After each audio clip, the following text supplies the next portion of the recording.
Simulan na agad natin ang balitaan. Narito ang malalaki at makabuluhang balita ngayong araw. Hataw Balita Ngayon.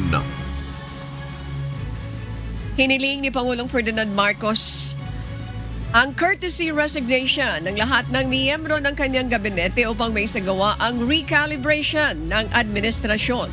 Tiniyak ng palasyo na hindi maapektuhan ang mga proyekto habang isinasagawa ang performance review.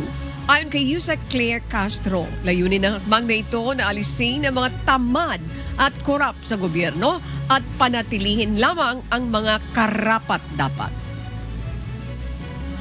Dapat mas matuwa po ang taumbayan dahil pinapakita po ng Pangulo na sabi nga natin walang puwang sa gobyerno, sa administrasyon, ang tamad at ang korap.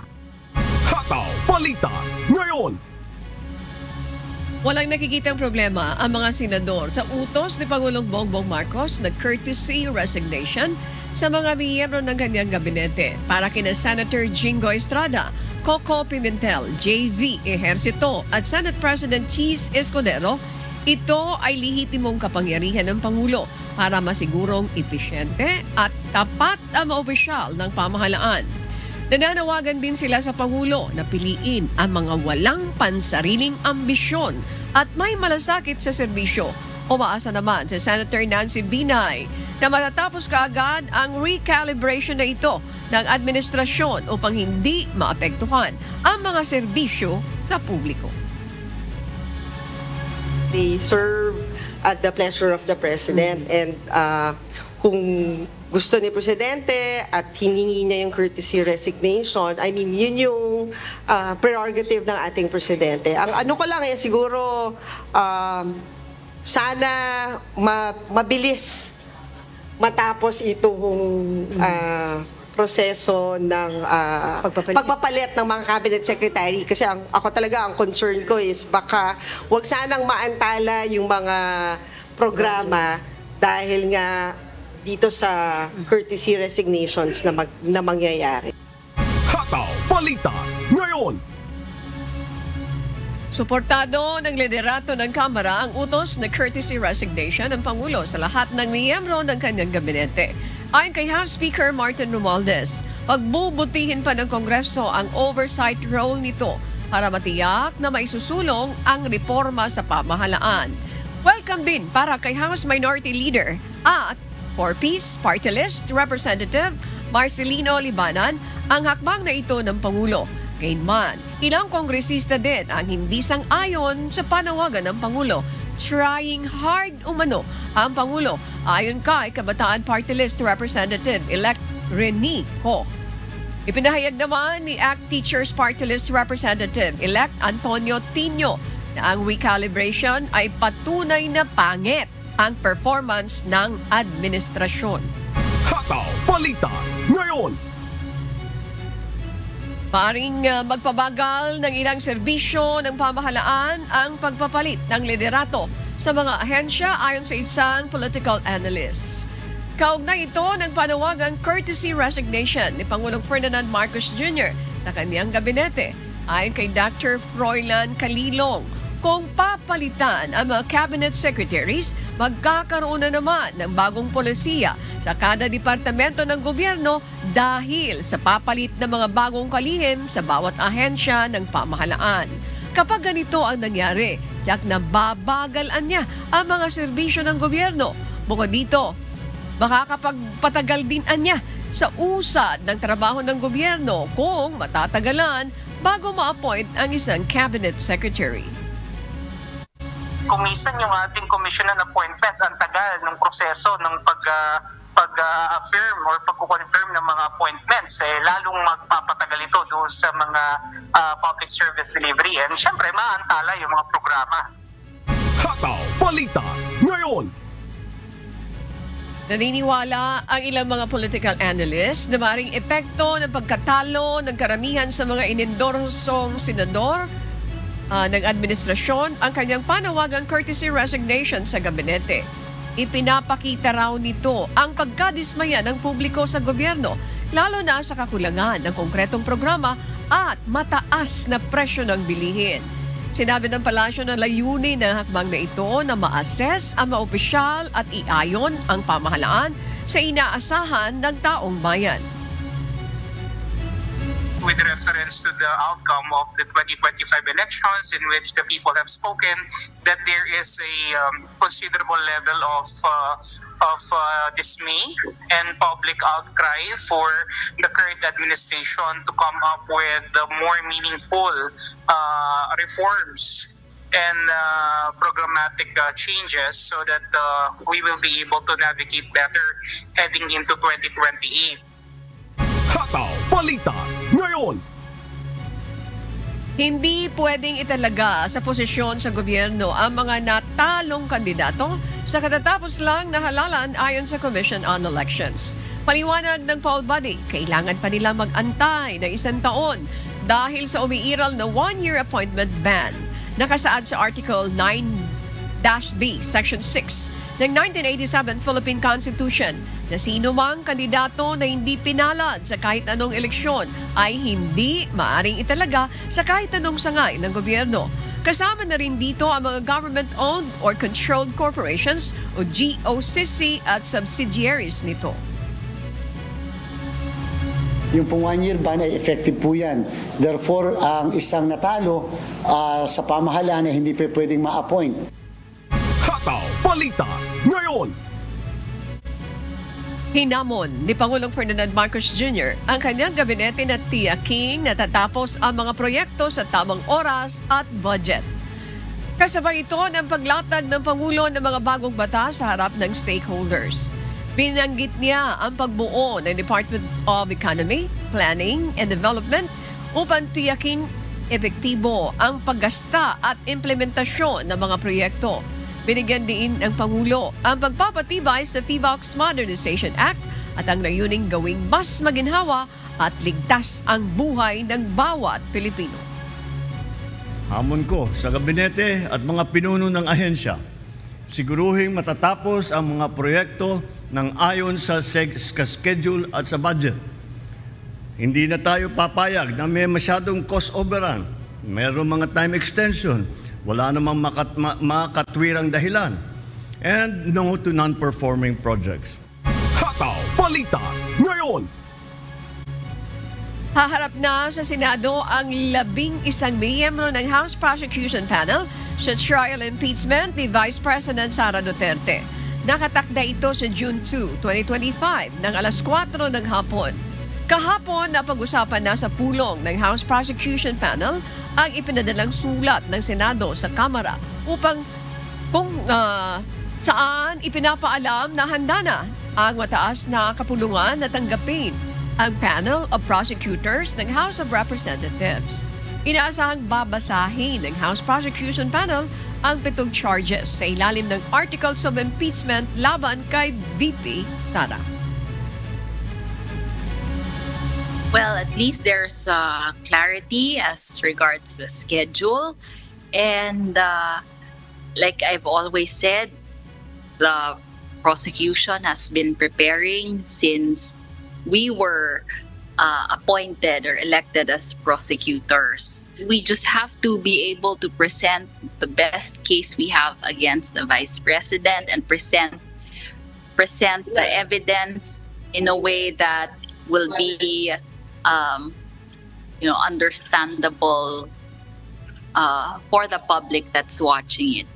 Hataw Balita ngayon. Patuloy na isinusulong ni Pangulong Ferdinand Bongbong Marcos Jr. sa 46th ASEAN Summit ang matagal nang nakabimbing pagsasapinal ng Code of Conduct sa South China Sea. Bukod dito, bibigyan din ng Pangulong Marcos ang soberenya at jurisdiksyon ng Pilipinas sa isasagawang pagpupulong. Nakatakda ang 46th ASEAN Summit and related summits sa Kuala Lumpur, Malaysia mula May 26 hanggang May 27. Ayon kay Department of Foreign Affairs Deputy Assistant Secretary Dominic Xavier Imperial, siyam na leaders-level engagement ang dadaluhan ng Pangulo. Back in 2023, the foreign ministers of ASEAN, they agreed to fast-track the discussions on the COC. And this is what we are banking on during the summits. The President certainly will push for it. He will raise this with the leaders of the ASEAN. And going back to that statement, it's a reaffirmation of concluding it hopefully among ASEAN and China in 3 years since 2023. So we're looking at 2026 next year. Hataw Balita ngayon. Ipinag-utos ni Transportation Secretary Vince Dizon sa Land Transportation Office kasama ng Philippine National Police Anti-Cybercrime Group ang crackdown laban sa mga online fixer. Ito'y matapos mahuli ang isang babae sa Valenzuela City na nagbebenta ng peking driver's license. Ayon sa kalihim, bukod sa mga fixer na malapit sa mga opisina ng LTO, nagkaroon na rin umano ng online service ang mga ito. Isa sa mga, sasabihin ko na, kabulukan ng sistema, itong nag-evolve na sistema ng mga fixer. Yung fixer nung dati, nasa tabi ng LTO, nag-offer ng services, humihingi ng pampadulas para makalusot sa mga requirements ng lisensya, ng rehistro, etc. Pero dahil sa internet, sa Facebook, naging online na yan. Kahapon, iniharap sa media ng DOTR ang babaeng nahuli ng PNP-ACG noong nakaraang linggo na sa entrapment operation nagbebenta umano ng peking lisensya. Ito po ay nagbebenta online ng driver's license at hindi lang po driver's license kundi yung ID ng PWD. So, ito po ay dahil sa patuloy po yung aming pagsasagawa ng cyber patrolling at nakikita po natin kung ano-ano po yung mga binibenta roon, mga panluloko ng ating mga kababayan sa ating mga kapwa-kababayan din. Yung driver na yan, pag nakakuha ng lisensya at hindi marunong magmaneho, most likely makakadisgrasya yan. Baka makakapatay pa yan. Hataw Balita ngayon.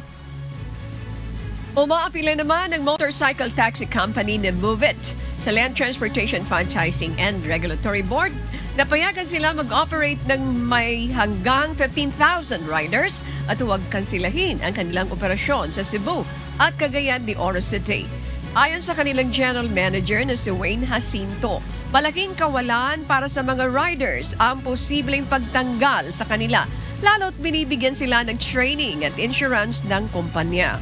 Dagdag pa niya, lalo pang kakailanganin ang kanilang serbisyo sa pagsisimula ng EDSA rehabilitation dahil sa inaasahang mas matinding traffic. Binibigyan natin ng assurance at siyempre ang pangunahin pa rin nating mandato sa mga riders, makapagbigay ng magandang serbisyo sa ating mga pasahero, lalo-lalo na ang EDSA mag-undergo ng rehabilitation at pahirap yung ways of commuting. Kinakailangan talaga maging handa rin sila magserbisyo. Hataw Balita ngayon. Ipinagutos ng Philippine National Police Chief Police General Romel Francisco Marbil ang Go Back to Basics policy upang palakasin ang disiplina at profesionalismo ng mga pulis.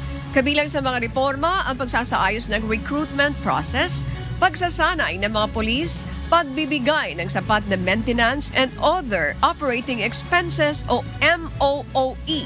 Gayun din ang mandatory na pag-aaral ng batas. Nagbabala rin si Marbil sa mga tiwaling pulis at commander na hindi tumutupad sa tungkulin. Ang sabi ko nga, yung back to basic, once your name is listed dun sa watch list natin, there will be no turning back. Hindi ka na makakabalik sa organization. Hataw Balita ngayon. Inanunsyo ni Justice Secretary Crispin Remulla na ipapakansilan niya sa Department of Foreign Affairs ang pasaporte ni Attorney Harry Roque. Kapag naisakatuparan ito, maituturing ng undocumented alien si Roque. Gayunman, hindi pa ito agad maipadireport dahil sa nakabimbing asylum application ito sa Netherlands. I'm sure that the asylum application will have to be finished before it's acted upon in the Netherlands. But we know that the Netherlands will not tolerate the commission of crimes that are being charged in this case. They will not tolerate it. Hataw Balita ngayon. Isang makasaysayang konsyerto ang isasagawa sa gitna ng West Philippine Sea bilang bahagi ng ikatlong civilian mission ng ating ito coalition. Layunin ng concert at Sea for Peace na ipinahayag ng soberenya ng Pilipinas sa mapayapang paraan sa tulong ng local at foreign artists. Tiniyak naman ng grupo ang koordinasyon sa mga ahensya ng gobyerno para masiguro ang seguridad at kaligtasan ng lahat. It is a mission that casts nets of unity and solidarity, not conflict. A stand that declares the West Philippine Sea is ours, atin ito, but it shall be a sea of peace. Let the waves and music carry our message across nations. Let the world hear the voice of our fisher folk, the beat of our unity, and the anthem of our hope. In the face of aggression, we answer with courage and rise with harmony. Hataw Balita ngayon. Nananawagan ng Department of Social Welfare and Development at ang Council for the Welfare of Children o DSWD, CWC sa lahat ng media outlets na maging child-sensitive sa pagbabalita lalo na sa mga isyong may kinalaman sa mga minor de edad. Inilunsad ng CWC ang revised guidelines sa media upang maprotektahan ang pagkakakilanlan at dignidad ng mga bata kahit pa may pahintulot mula sa magulang. Binalaan din ng CWC ang media na maaari silang masampahan ng kaso kung lalabag sa guidelines. Ito po yung magiging guide nyo na sandali. Dapat ba nating i-cover to? Pag pinost natin, baka yan ng pagpiestahan ng mga sexual predators, abutin yung mga bata. Lalo na kung makikita ang identity nila o kung saan sila nakatira. So yun po yung value ng guidelines po natin. Hataw Balita ngayon.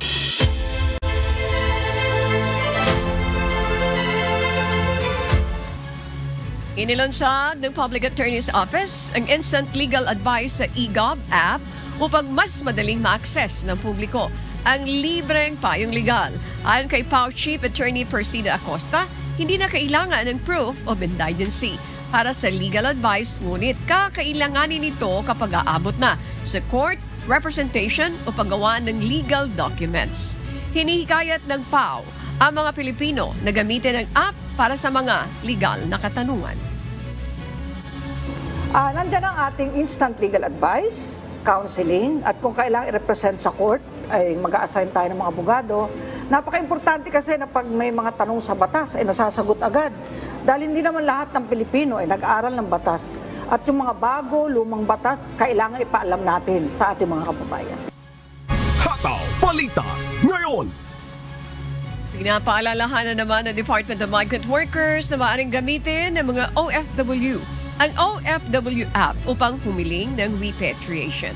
Ayon kay Undersecretary Dominic Rubia Tutay, mabilis na ipararating sa mga kinaukulan ang pamilya ang ulat ng OFW gamit ng app. Inaasahan magiging bahagi na rin ito ng eGov Super App at e-travel system para mas mapadali ang proseso gaya ng pagpapakita ng OSC sa airport. If they need repatriation, pwede po nating gamitin yung app na ito. Ang isa din pong nakikita nating direksyon ay the moment na may nireport na problema po ang ating mga OFW, maaari pong ipaalam na po natin doon sa next of kin, sa pamilya, para hindi po nag-aalala ang kanilang mga pamilya na nandito sa Pilipinas. Hataw Balita ngayon. At para naman sa balita sa iba't ibang panig ng mundo,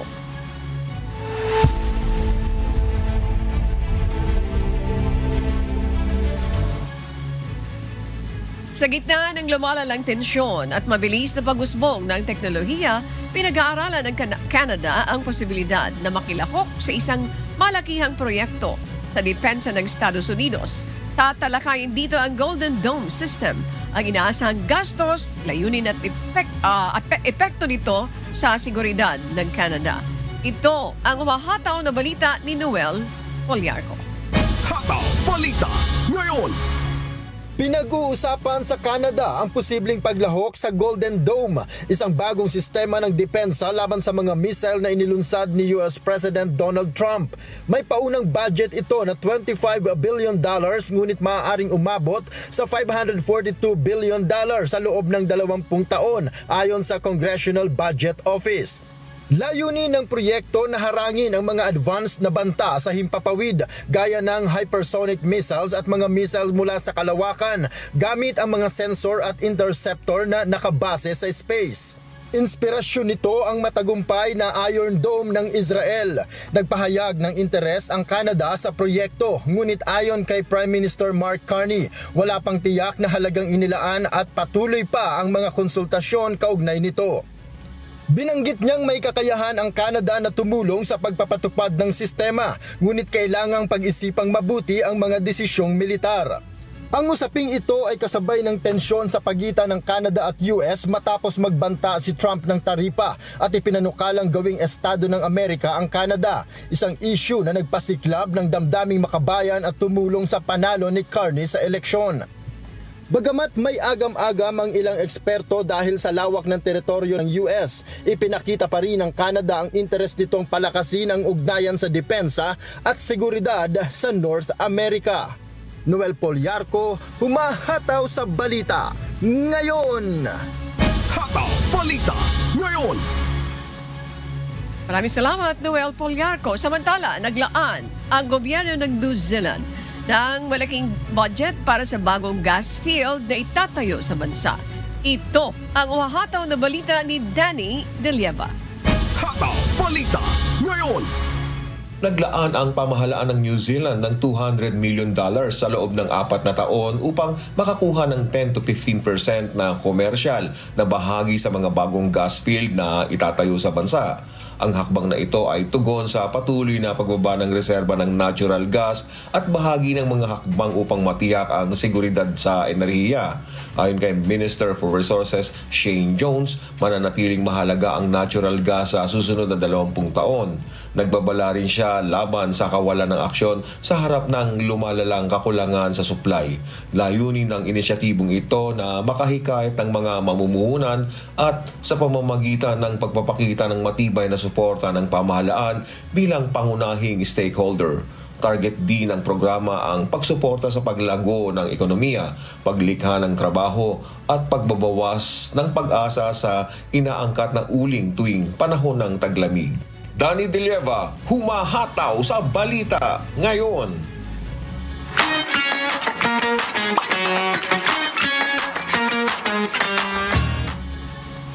Maraming salamat, Danny. At samantala, inaanyayahan ang mga kababayan natin sa Oman na lumahok sa isang singing competition na The Voices. Samantala, ipagdiriwang naman ang 2025 Migrant Workers Day sa British Virgin Islands.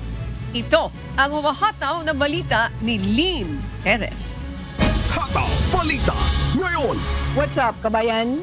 Magsasagawa ng mini-serbisyo fair ang Philippine Embassy sa Brunei mula May 24 hanggang May 26, alas 8:30 ng umaga hanggang alas 4:30 ng hapon. Ilan sa mga ahensya ng gobyerno na magbibigay serbisyo ay ang Pag-ibig Fund, Land Bank of the Philippines, PSA, SSS, PhilHealth at iba pa. Para sa kumpletong impormasyon, bumisita lamang sa official Facebook page ng Pasuguan sa facebook.com/PHNBrunei. Inanyayahan naman ng lahat ng mga OFW sa Oman sa isang singing competition na The Voices. Gaganapin ito sa June 6, alas 12 ng tanghali hanggang alas 5 ng hapon sa Muscat Holiday Hotel. Libre ang admission kahit mag-register na sa pamamagitan ng pag-scan sa QR code na matatagpuan sa official Facebook page ng Philippine Embassy sa Oman sa facebook.com/PHLinoman. Ipagdiriwang naman ng 2025 Migrant Workers Day sa British Virgin Islands sa pamamagitan ng pagbibigay serbisyo sa ating mga kababayan.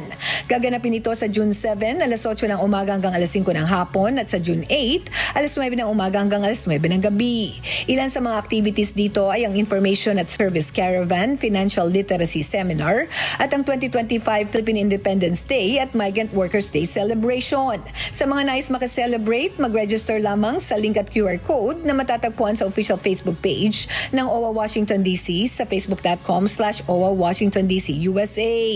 Iniimbitahan naman ng mga kababayan natin sa Vietnam sa isang Filipino Food Festival mula June 5 to 12. Gaganapin ito sa Sheraton Hanoi Hotel kung saan itatampok ang ilan sa mga sikat na Filipino dishes gaya ng chicken adobo, sisig, kare-kare at iba pa. Bumisita lamang sa official Facebook page ng Philippine Embassy sa Vietnam para sa reservation ng table at iba pang impormasyon sa facebook.com/PH in Vietnam. Lynn Perez, sumahataw sa Balita Ngayon. Hataw Balita Ngayon. Isang lola sa Tacloban City ang naiwang sugatan matapos takbuhan ng tricycle driver na nakabangga sa kanya. Hindi naman nagdalawang isip ang UNTV News and Rescue Team para saklolohan ang sugatang matanda. Si Lisel Nael, umahataw. Hataw Balita Ngayon.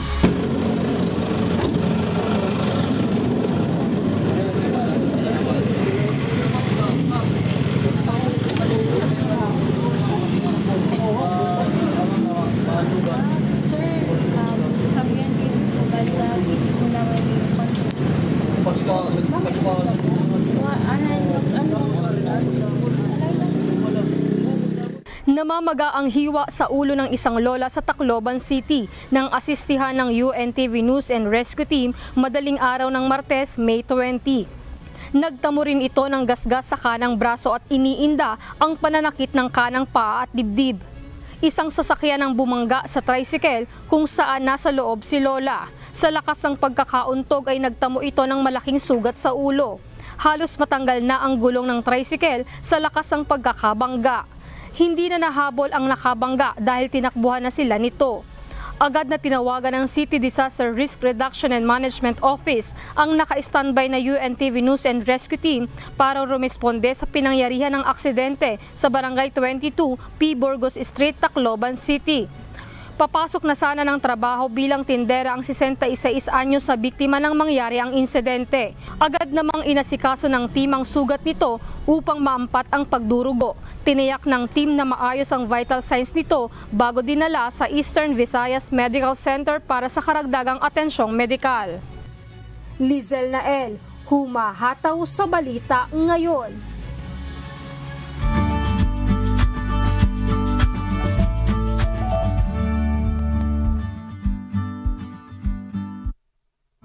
Maraming salamat, Lisel Nael. Samantala, alamin na natin po ang magiging lagay ng panahon sa iba't ibang bahagi ng bansa ngayong araw. Panoorin natin ang update mula sa Philippine Weather Bureau, Pag-asa. Magandang umaga sa ating lahat. Ngayon ay May 23, 2025 at narito ang update ukol sa magiging lagay ng panahon sa susunod na 24 oras. Makikita natin ngayon dito sa ating satellite animation itong mga kaulapan sa bahagi ng Mindanao. Kung saan ito po mga kaulapan nito ay dulot ng Intertropical Convergence Zone or ITCZ. At itong ITCZ nga po yung patuloy pa rin magdudulot ng mga pag-ulan dito sa malaking bahagi ng Mindanao. And ayon sa ating latest analysis, ito po mga pag-ulan nito ay magpapatuloy pa rin hanggang sa mga susunod na araw. Kaya doble ingat pa rin po para sa mga kababayan natin dito sa area ng Mindanao sa banta pa rin ng mga pagbaha at pagguho ng lupa. Samantala, ang ridge of high pressure area naman na yung maabot or nakakaapekto dito sa bahagi ng extreme northern Luzon kung saan maaliwalas naman po na panahon yung dala nito dito sa area ng Batanes at Babuyan Islands. And sa nalalabing bahagi naman ng ating bansa ay easterlies pa rin o yung mainit na hangin mula sa dagat Pasipiko yung nakakaapekto kung saan magdadala pa rin ito ng mainit na panahon lalong-lalo na sa tanghali at meron pa rin tayong posibilidad ng mga biglaang pag-ulan, pagkidlat at pagkulog. And yung mga regional offices po natin ay nagpapalabas pa rin ng mga thunderstorm advisories or mga babala ukol sa mga pag-ulan nito. And sa kasalukuyan ay wala rin po tayong minomonitor pa na bagyo or low pressure area na maaaring makaapekto dito sa ating bansa. Dito sa Metro Manila, ang araw ay sisikat mamayang 5:27 ng umaga at lulubog mamayang 6:19 ng hapon. Patuloy po tayo magantabay sa updates na ipapalabas ng Pag-asa at para sa mas kumpletong impormasyon, bisitahin ang aming website bagongpagasa.dost.gov.ph.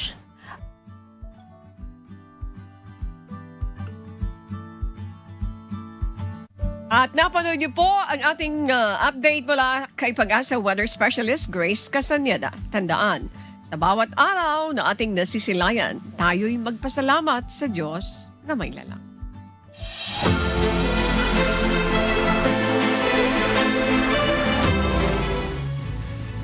Pinadalhan ng Ombudsman si Cebu, Governor Gwendolyn Garcia, at pinagpapaliwanag kung bakit hindi siya dapat kasuhan ng indirect contempt. Kasunod ito ng patuloy na pagsuway ng gobernadora sa preventive suspension na ipinataw dito. Kasama rin sa show cause order si DILG Undersecretary Rolando Puno dahil sa umano'y pagtanggi nitong ipatupad ang suspensyon. Kaugnay ito sa kasong administratibo laban kay Garcia hinggil sa pag-issue ng special permit na walang kaukulang environmental clearance. Hataw Balita ngayon! Naglabas na ng public advisory ang Eagle Star Transit Corporation hinggil sa temporary closure ng kanilang biyahe patungong Leyte. Kaugnay ito sa pagsasara ng San Juanico Bridge matapos limitahan ng Department of Public Works and Highways ang pagdaan ng malalaki at mabibigat na sasakyan para wag tuluyang bumagsak ang tulay. Ayon sa Eagle Star, maaring makapag-refund ang mga pasaherong nag-paid advance booking sa kanila. Maaari na lamang makipag-ugnayan sa kanilang mga ticketing booth. Hataw Balita ngayon! Inaasahang matatapos na ngayong buwan ng Mayo ang konstruksyon ng Phase 3 ng sheltered port na matatagpuan naman sa Pag-asa Island sa Kalayaan, Palawan. Ayon sa Provincial Engineering Office o PEO, nasa 98% completion ang Phase 3 construction project. Sa pamamagitan ng proyektong ito, mapapakinabangan ang daungan para sa transportasyon ng mga kalakal at pasahero. Nauna na nakompleto ang konstruksyon ng Phase 2 ng sheltered port noong April 2023. Matatandaan na sinimulan ang pagsasaayos ng naturang proyekto noong Hunyo at 30 ng taong 2022 na may 466 million pesos na pondo mula naman sa Department of Transportation o DOTR. Ang pagsasaayos ng mga proyektong pang-infrastruktura tulad ng Pag-asa Sheltered Port sa munisipyo ng Kalayaan ay isa sa mga prioridad ng pamahalaang panlalawigan upang mapaunlad ang industriya ng turismo at pangingisda sa malayong isla ng Pag-asa at maitaas ang antas ng pamumuhay ng mga Palawenyong naninirahan. Hataw Balita ngayon! Kabi-kabilang relief operations ay isinagawa ng iba't ibang ahensya ng gobyerno upang mahatiran ng tulong ang mga nasalanta ng baha sa Maguindanao.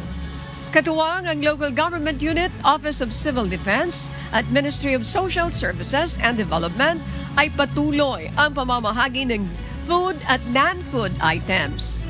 Kabilang na ang bigas, malinis na tubig, grocery items, sleeping at hygiene kits sa mga residenteng inilikas at apektado ng baha.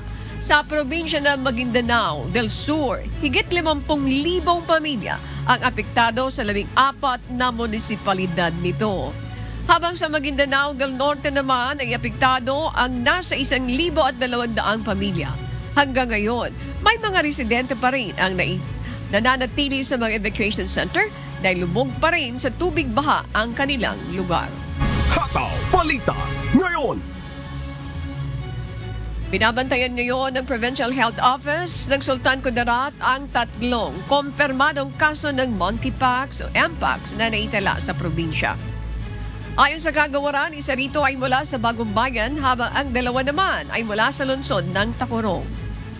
Sa ngayon ay sumasailalim na sa home isolation ang 3 kumpirmado ng sakit habang nakapagsagawa na rin ng contact tracing ang mga otoridad at kasalukuyan nang minamonitor ang mga naka-close contact ng mga ito. Paalala ng Provincial Health Office na ng Sultan Kudarat ay agad na mag-self-isolate at makipag-ugnayan sa Municipal and City Health Office sa inyong lugar kung sakaling makararanas ng symptoms ng MPAX tulad ng lagnat, pananakit ng katawan at rashes. Hataw Balita ngayon. Nagsagawa ng consultation at home visit ang ilang kawani ng Municipal Health Office ng Poner, Apayao sa Barangay Sakpil hinggil naman sa naiulat na kaso ng diarrhea at iba pang waterborne diseases sa kanilang lugar. Si Jolitz Batangat, humahataw. Hataw Balita ngayon. Bagamat wala pang inilalabas na eksaktong bilang ang local government unit ng Poner, Apayao, pero sinasabi nitong patuloy na tumataas ang kaso ng diarrhea sa kanilang lugar. Ayon sa Rural Health Unit ng Poner, simula pa noong buwan ng Abril patuloy na silang nakakatanggap ng ulat hinggil sa kaso ng pagtatae ng ilang mga residente. At base na rin sa ginawang water testing, dito na kumpirma na kontaminado na E. coli ang water resources ng mga biktimang residente. Ang E. coli ay isang uri ng bakterya na kadalasan ay maaaring magdulot ng impeksyon sa tao, lalo na kung kumakalat sa pamamagitan ng kontaminadong tubig. Simula pa noong Martes, nagsasagawa na ng consultation at home visit ang ilang kawani ng Municipal Health Office ng Poner, Apayao sa Barangay Sakpil bilang tugon sa mga naiulat na kaso ng diarrhea at iba pang waterborne diseases. Nakapagbisita na rin sila sa mga pasyenteng nakadmit sa Kalinga Provincial Hospital, Holy Trinity Medical Clinic at Pinukpok District Hospital dahil sa naturang sakit. Nakapamahagi na rin ang LGU Poner ng mga potable drinking water mula sa donasyon ng mga private individuals. Paalala na lamang ng mga otoridad sa Poner na huwag basta uminom ng tubig lalo na sa mga water source na kontaminado ng bakterya. John Sabatangat, humahataw sa balita ngayon. Hataw Balita ngayon. Mga kasambahay, kung may mga istorya po kayong nais balikan sa Hataw Balita ngayon, pwede nyo po itong muling mapanood sa aming official social media account. Magtungo lamang po sa UNTV News and Rescue YouTube channel at i-click ang subscribe button. Gayon din sa aming Facebook at TikTok accounts. Mapapanood nyo rin rito ang iba pang news programs ng UNTV, pati na ang iba pang video na nag-iisang public service channel. Kaya tara na, subscribe, like, and share.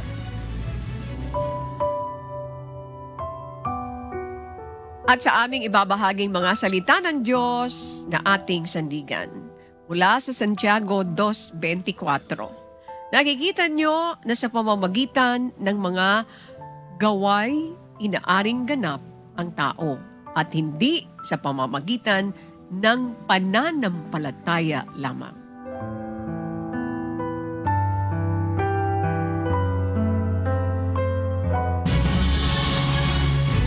Yan po ang mahataw na balita ngayong umaga ng Biyernes, ika-23 sa buwan ng Mayo 2025. Thank you very much, Jaja and Miss Grace Casin and Victor Cosari. Sa ngalan ng lahat ng bumubuo ng UNTV News and Rescue, UNTV, Radyo La Verdad 1350 at ng ating mga correspondent mula sa Pilipinas at sa iba't ibang panig ng mundo. Sa ngalan po ni Amigo Sherwin Kulubong, ako po si Annie Rentoy. At dito sa UNTV at UNTV Radyo La Verdad 1350, Diyos ang aming sandigan, serbisyo publiko ang aming pinahalagahan. Susunod na po ang Good Morning, Kuya. Salamat po sa Diyos at magandang umaga.